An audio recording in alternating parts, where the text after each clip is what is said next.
Ekspor dan impor merupakan kegiatan yang sangat penting bagi sebuah negara. Dari kegiatan ekspor dan impor, sebuah negara akan memperoleh pendapatan. Namun, saat ini seluruh dunia sedang dihadapkan dengan pandemi COVID-19 yang terus meluas. Pandemi ini berdampak pada banyak sektor, termasuk perekonomian negara. Banyak negara memberlakukan lockdown yang mempengaruhi kegiatan ekspor dan impor. Berdasarkan data statistik yang dikeluarkan oleh BPS, pandemi COVID-19 ini juga berdampak terhadap impor migas dan non-migas Indonesia pada periode Januari hingga Juni 2020. Pada kurun waktu tersebut, kegiatan impor khususnya non-migas mengalami fluktuasi seperti ditunjukkan pada grafik berikut ini.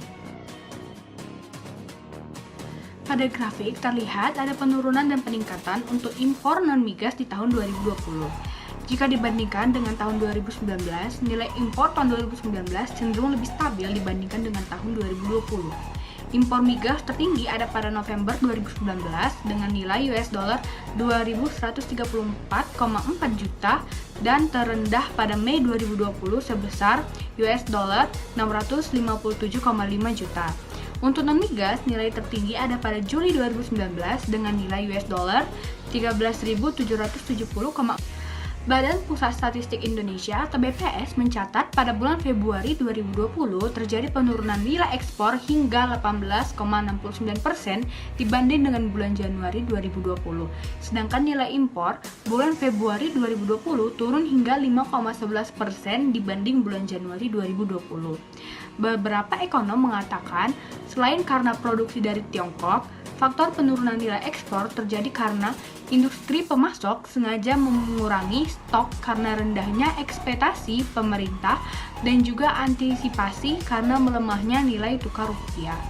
Hal ini menjadi pukulan telak bagi industri ekspor-impor bahkan secara keseluruhan. Hal ini diperkuat dengan pernyataan Haryadi Sukmaidi, Ketua Asosiasi Pengusaha Indonesia, bahwa jika nilai ekspor-impor dapat memengaruhi seluruh industri dan mencerminkan perlambatan ekonomi.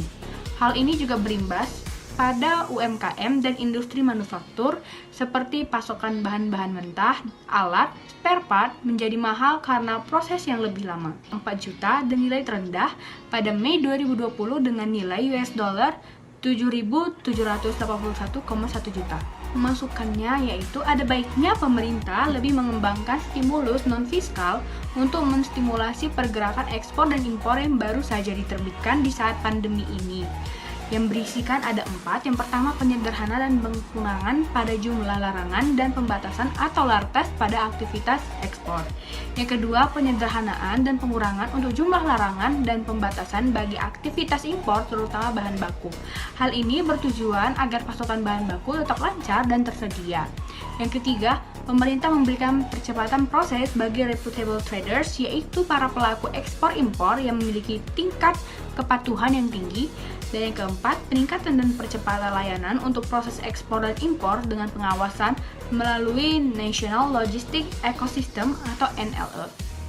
Jadi kesimpulannya, nilai ekspor turun hingga 18,69% dari Januari 20 ke Februari 20. Dan nilai impor turun hingga 5,11% karena adanya pandemi COVID-19 ini.